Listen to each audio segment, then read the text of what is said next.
مقام بیج و گورانی بیش به ازمان کردی و ترکی و عربی ستران ادگوتن به صدم سترانا یلا شوفیر ناو بانگک زور پیدا کر ابراهیم تاتلیساس ستراناوی دوبارت کتبه يلا الشفير عنا بمقينا يلا الشفير يلا بمقينا ایک بناو بانکترین ستراناوی لیرمه لهولیر دلدارم لهولیره چندین برهمنوی جلای هنرمندین درویا کردستانی مینا میاده حناوی و جورج وسوف و ابراهیم تاتلیساس هاتینا گوتن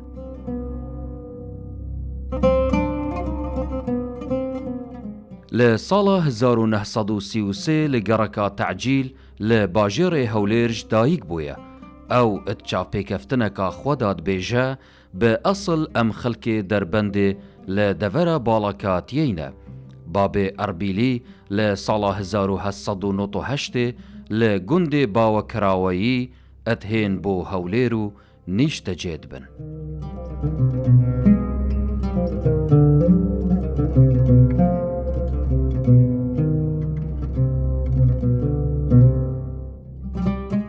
بخوان أصلي خوان كأوي جمني بوا دلن لإيران وهاتونا سيبرا بوينا يتشان ري كجرايا يتشان لدربند ورايت وقندجورو أوانا دانشتيا بس رحمتي وقتي داتشي بابي يعني كت آموزا بوينا يعني يقنبوينا ليرة لهوليري أوانا أو داكو بابي زواجيان كرديا ئێربلی پاشی دۆمین منداڵ بووە کە لە هەولێرێ بە ویلادە بووە ئەو باسە باسی ئەو باز دەکەم 100 ساڵ زیاتر لەوە هیچ پێش بووە.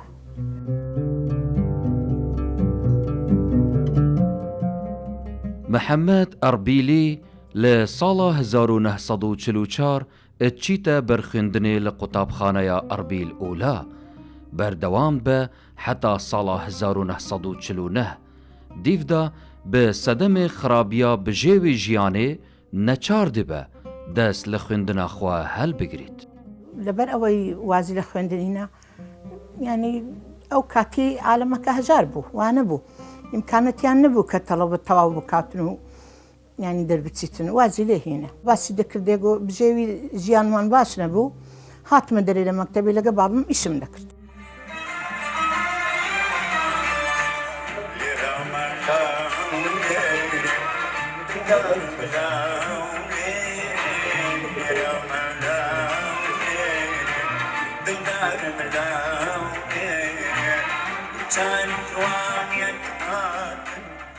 محەممەد هەرزەکارێک دەنگخۆش سەرنجا خەلکی بگشتی و مامۆستا و قوتابیان بە تایبەتی بخۆڕات کێشە دژیەک بچیکدا بەشدار دبە لێ چاڵاکیên هونەریدا کە ئەو لە بۆ منی جێراوە کە لە مەکتەب بووە سرود و نەشیدی زۆر گوتووە ئەی ڕەقیب و لاوان و نەورۆز و بەهار و چەندی تکەش کە لە مەکتەبیش دابڕایە هەر لەسەر ئەو فەنەی ڕۆیشتە وەی لە هاتۆ مامۆستایەکان هەموو پشگیری بکەن بۆ گۆرانی گوتن و نەشید و تنەوە خاستە نەشید و شتیوە لە ئەوەی قوتابخانە لە ساحە وەختی خۆی قوتابی و شتیان دەردەهینا گۆرانێ ڕاسەن ئەویان دەردەهینە لەناو ساحە نەشید و گۆرانی دەبوو لەبەرەوەی دەنجی زۆر خۆش بوو. هەر ئێک لە سرودên نیشتیمانیên ناوبانک مینا نەوروز و ئەی دلێران و لاوانی کورد ژلای محەممەد و ئاواز بۆ هاتن دانان هێشتا دژیێ هەرزەکاریەدا بوو. طبعا ئەو خلافە هەبوو بینەی ڕژێمەکانی بەغدا و کورد ئەو خلافارە بووە ئەکیت پێیان ناخۆش بۆ سرودانە بگوترێ بەڵام ئەو بە هەموو جورئەتەوە دەردەچوو لە سەحا و سرودانەی دەگوت و پژگیریشیان دەکرد.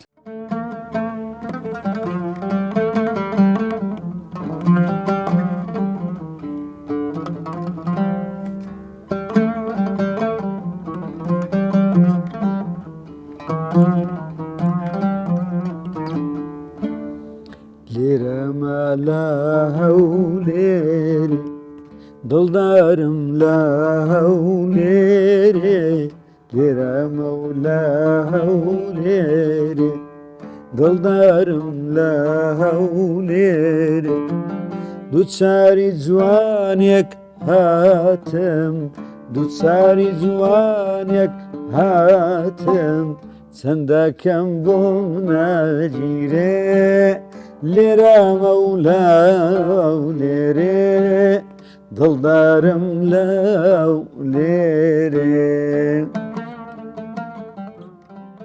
بەداخەوە دەبای ئەو سرودانە هەمووی تۆمار بکرێتەوە لەو سەردەمەدا لە بۆ ئەوەی ئێستا بتوانین بە دەنگ و ڕەنگ ئەو سرودانە دووبارە بکەینەوە. هەندێک لەو سرودانەی لە بۆ دەگوتین بۆیە یەکێک لەو کەسایەتیانە بووە، ینی ئەو ڕۆحیەتە لە ناو دڵیدا بووە و ڕەگ و ڕیشەی ئەو کارەش پەیوەندی بە خەونی خۆی بووە کە وەکو هونەرمەندێکی کورد وەکو لاوێکی کورد هەمیشە ئەو سرودانە هەم لە قوتابخانە و هەم لە دەروی قوتابخانە بە دەنگێکی بەرز ئەدا کردووە.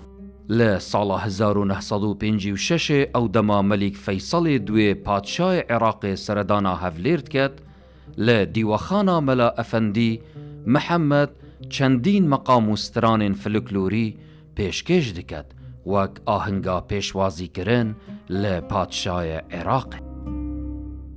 مەلیک فەیسەڵی دووەم هاتە هەولێر لە دیوەخانی مەلا ئەفەندی لەوێن دەرێ پێشوازیان لێ کرد. محەممەد ئەحمەد ئەربیلی ئاهەنگێکی زۆر جوان و ڕێکپێکی جێرا بە مناسبەی کە فەیسەڵی دووەم هاتە شاری هەولێر. کاردانەوەکەی ئەوە بوو کە حتا خودی مەلیک زۆر پێخۆش حاڵ بوو. شتێک لە هەولێر هەیە کە پێ دەگوترێ گۆرانی مەزیسی کە لە ناو هەولێر و لە کللتوری هەولێر دەڵێن ئەگلەنجا ئەو ناوە لە ناو گۆرانەکانی مەزیسیدا هەبووە. یەکێک لەو گەنجانەی کە دەنجی هەبووە محەممەد ئەحمەد ئێربیلی بووە. دەنجی بەڕاستی دەنگەکی تایبەت بووە، بۆیە هەر کەسێک کە لە هەولێر دەماوە یاخود بە میوانداری دەهات ئەوانە لە مەجلیسەکان گۆرانیان لەبۆ دەگوت.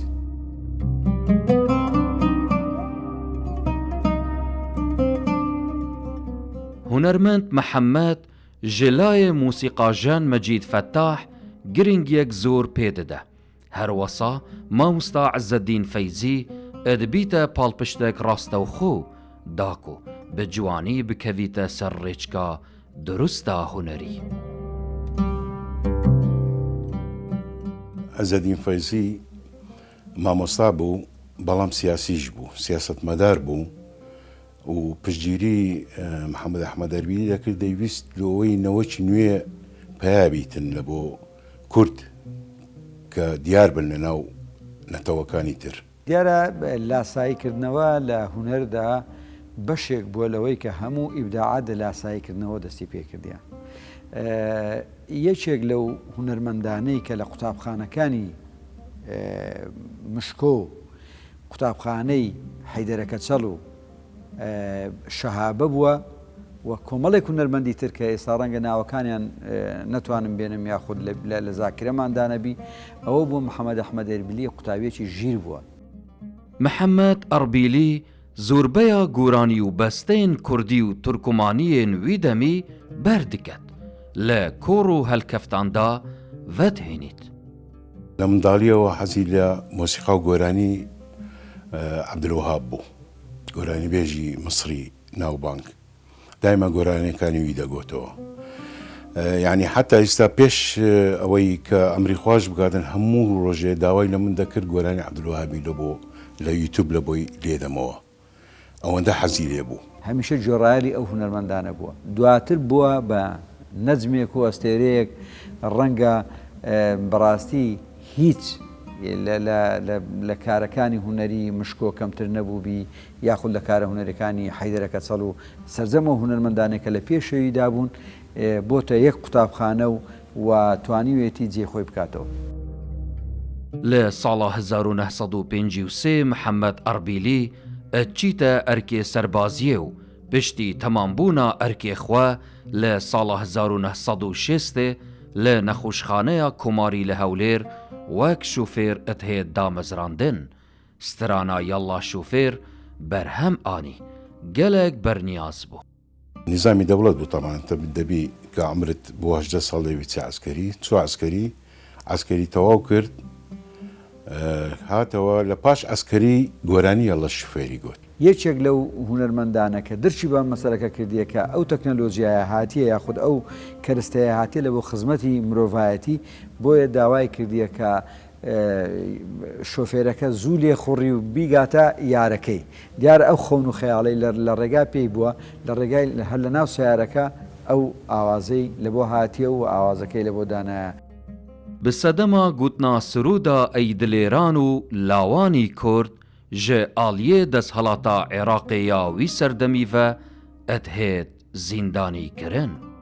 دیارە ڕژێمەکان کە حکمی ئێمەیان کردووە لە دێرزەمانەوە هەمیشە هەستیان کردووە بەوەی کە هونەر پەیامە و لە سەردەمی خۆی پەیامی سیاسی تێدا بووە لە سەردەمی خۆی پەیامی خۆڕاگری و مەبدەئی تێدا بووە ئەو مەبدەئەش چۆتە ناو دڵی ئەو هونەرمەندانە بۆیە هونەرمەند محەممەد ئەحمەد ئەربیلی یەکێک لە هونەرمەندانە بووە وەکو لە سەرەتاش ئاماژەمان پێکرد بە سرودی نیشتیمانی دەستی بە کارەکانی کردیە بە سرود دەستی پێکردیە و زۆر جارانیش ڕژێمەکان لەسەر ئەو دەنگە لەسەر ئەو گۆرانیە لە زیاتی ئەوەی سوپاسمان بکەن بڵێنەوە دەنجی ئازادی خوازی خۆتانە کللتوری خۆتان پارێزن ناسنامە و شوناسی خۆتان پارێزن بە عکسەوە بە پێچەوانەوە تا ڕادەی ئەوەی کە ئێمەیان بردۆتە زیندان و یەکێک لەو کەسایەتیانە مامۆستا محەممەد ئەحمەد ئێربیلی لەسەر گۆرانەکانی زۆر جاران تەعزیب درایە و ئەزیەت کێشایە و گەیشتە ڕادەی ئەوەی کە هەندێک لە گۆرانەکانی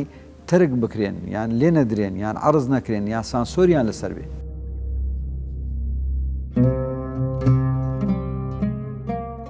محەممەد ئەربیلی لە ساڵا 1959 چیتە رادیۆیا بەغدا و لە بەشێ تورکمانی غەزەلێک و چوار قۆریا تومار دکات دەنگ ڤەدانەکە زۆر di dilê xelkî da afran.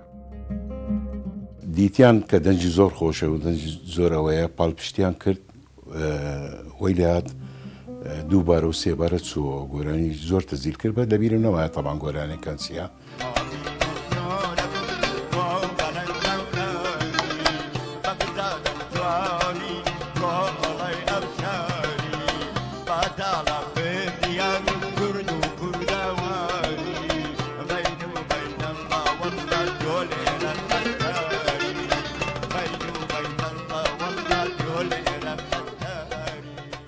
لە ناوچەکە تەکنەلۆژیایەکی لەو جۆرە نەبووە و ڕژێم نەیهێشتیە بەڕاستی و هونەرمەندانی کورد شتێکیان هەبێ بۆیە کاتێک تەرخان کراوە لەو کاتەدا هونەرمەندان گۆرانی بڵێن ئەدای کارەکانی خۆیان بکەن یەکێک لە هونەرمەندانەی کە لەو سەردەمەدا بەشدار بووە مامۆستا محەممەد ئەحمەد ئێربیلی بووە خاڵە تایر تۆفیق بووە سێوە بووە هەموو ئەو هونەرمەندە محەممەد عارف ززرایی بووە مریەم خان بووە هەموو ئەو هونەرمەندانەی کە لە سەردەمێکدا لەوێن دەرێ ئەدای کارەکانی خۆیان کردو.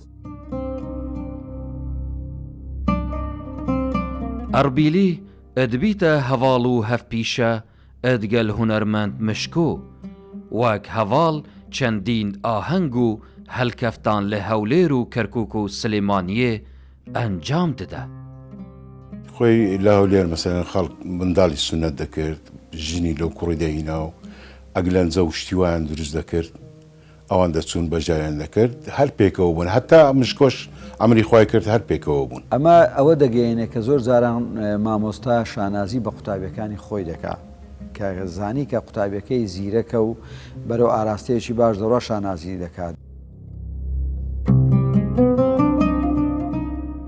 ئەربیلی ڕۆژ بۆ ڕۆژ بەرنیاز دەبە لەوڕا ئەویژی گەلک گرنگی دەدا هونەرێ خوا دەمێ خۆ تەرخان دکات بۆ نویسینا پەیڤ و ئاوازان وەک مەقام و بەستەیەن کوردی و تورکمانی تۆمار دکات.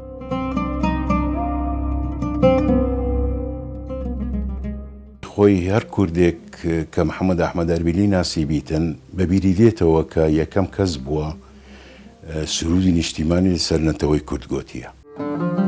بە جوانی خۆی دەنازی بە عاشقی چاوی بازی بە جوانی خۆی دەنازی باشقی چاوی بازی هەوڵ دەدەم بێتەلەم هەوڵ دەدەم بێتەلەم عینادە و نابێ ڕازی لێرامە لە هەولێرێ دڵدارم لەو لێرێ لێرامە لە هەولێرێ. گۆرانی شاعر شارێکی هەیە دەڵێ هەرچەند دەکەم ئەو خەیاڵەی پێی مەستم بۆم ناخرێتە ناو چوارچێوەی هەڵبەستم. دیارە مامۆستا محەممەد ئەحمەد ئێربلی ئاوازی دانایە، بەڵام چەند تەمەشای کردێ شعرێکی لێرچی کە لەگەڵ ئاوازەکەی بگونجێ نەیدیتیتەوە یاخود بۆی نەدۆزراوەتەوە، بۆیە ناچار بووە پەیڤەکەش و شعرەکە و تێکستەکەش بۆ خۆی بنووسی. Tapmaktu zorlar, yeşil fıstan bozulur. Alaş tapmaktu zorlar, yeşil fıstan bozulur. Bilmadım haraceti yar, masalaşsam suzulur. محەممەد ئەربیلی ئەدگەل هونەرمەندان عەبدولواحید گۆزەچی و نەجات تووتنجی و یۆنس تووتنجی چەندین ئاهەنگگێڕاینە هەر بسەدەما ئەربیلی جەبارێ برای ویژی ئەتهێتن بوو ناو جیهانا هونەریدا. عەبدولواحید کۆزەچی خەڵکی کەرکووک بوو، زۆر حەزی لە دەنجی محەممەد ئەحمەد ئەربیلی دەکرد، زۆریش گۆرانیان پێکەوە گۆتیە لەگەر ئەو لەگەر نەجات تووتنچی لەگە یونس تووتنچی.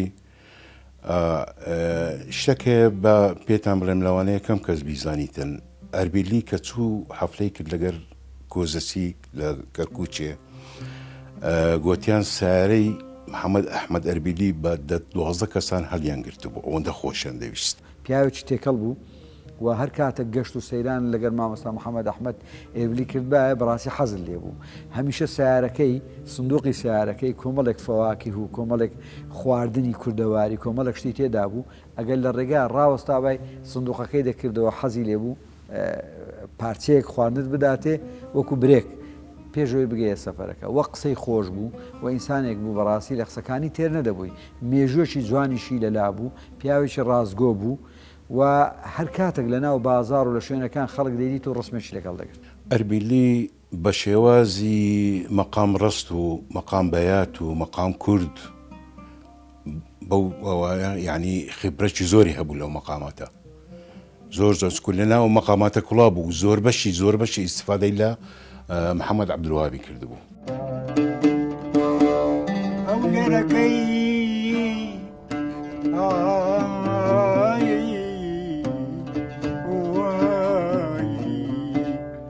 ئەو لێرەکەی خرجواونم وەڵە من لە غەریبم لە غەریبم بەبێت و بەبێت تۆ ناتوانم قەڵاو منالەت بەرزە وەڵە بەرزە تۆ ئاڵای و پایتەختی کوردستانم. زۆربەی زۆری کاسێتەکانی کۆن تەماشا دەکەی لە ناو ئەگلەنجەکان کۆمەڵە گۆرانی تری کە پەیوەندی بە پێکەوە ژیانەوە هەبوو. ئەو گۆرانیان دەگوترانەوە لە ناو ئەو گۆرانیاندا کۆمەڵێک مەقام هەبوو. مەقام ئەو پەیژە و ئەو سکێڵەیە کە بنیاتی کەسایەتی و ناسنامەی شوناسی ئەو شوێنە دیاری دەکات. ئەو مەقامانێک کە مامۆستا محەممەد ئەحمەد ئێربلی دەیگوتەوە من جۆم لێ بووە مەقامی بەیات، مەقامی ڕاست، مەقامی سەبا، مەقامی نەهاوان، مەقامی عەجەم و زۆربەی زۆریشی ئەو گۆرانی و ئەو ئاوازانێکە هەیبووە لە ناو ئەو مەقاماتانە جێ دەکردەوە.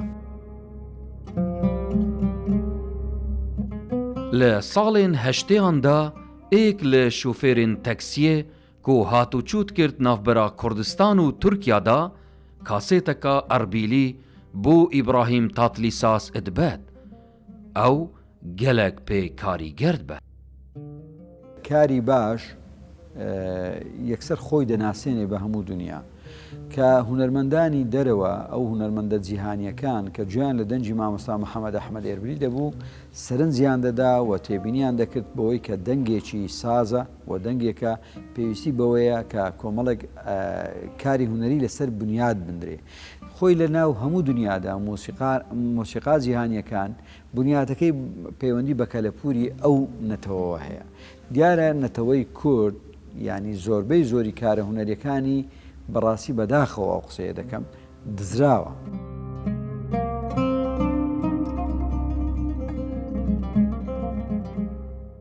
لە ساڵا 1994 محەممەد ئەربیلی ئەدبیتە میێوانێ تاتلیساس بۆ دەمێ 35 ڕۆژان لە دەفویت مینە ئەوی 12 سترانên خوا پێشکێشی تاتلیساس کردن. دەبی محەممەد ئەحمەد ئەربیلی ببتە مەدرسەیەک لە بۆ نەوەی داهاتوش ئیسیفادە لە گۆرانیەکانی و لە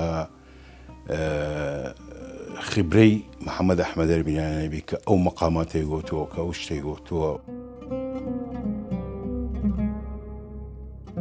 بەرنیاسترین سترانên wî ئەی دلێران کچی کافروش یەڵڵا شوفێر لێرەمە لە هەولێرێ لاوانی کورد.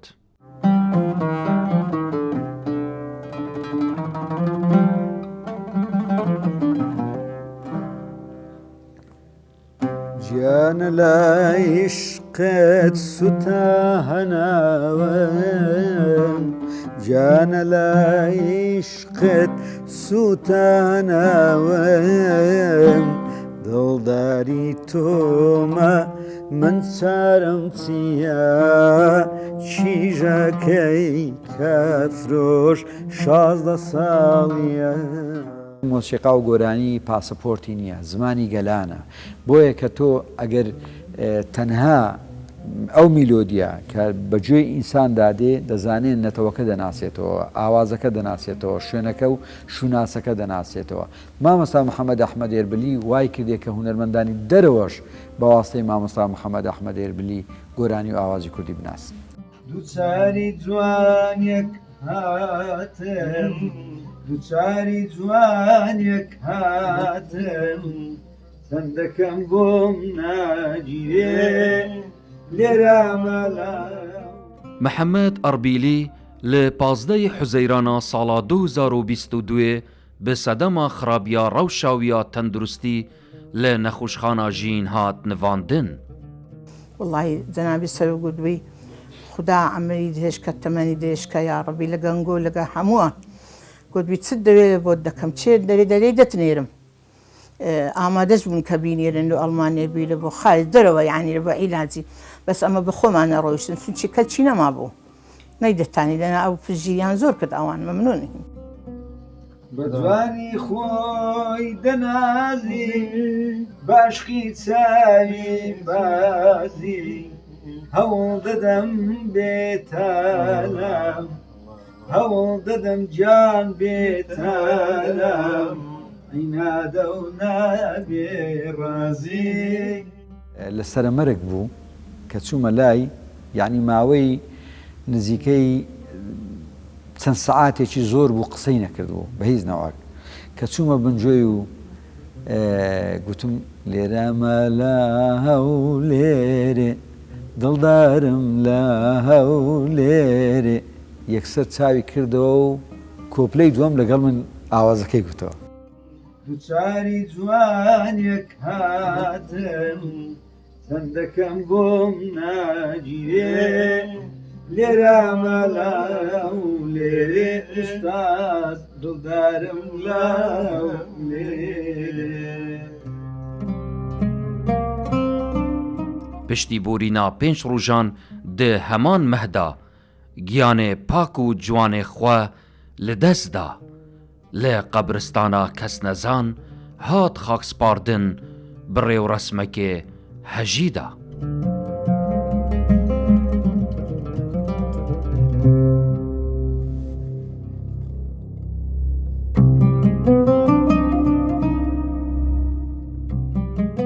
وەڵڵاهی کاکە دەزانێت چییە ئەو ملچی مە نەبوو ملچی هەموو خەڵکەک بوو هەموو حزبەتشی لەکەنی یەک بوو هیچ فەرقە و جوایزی نەبوو لەکنی لەکنەوی هەمووی بە یەک چاو تەماشای دەکرد.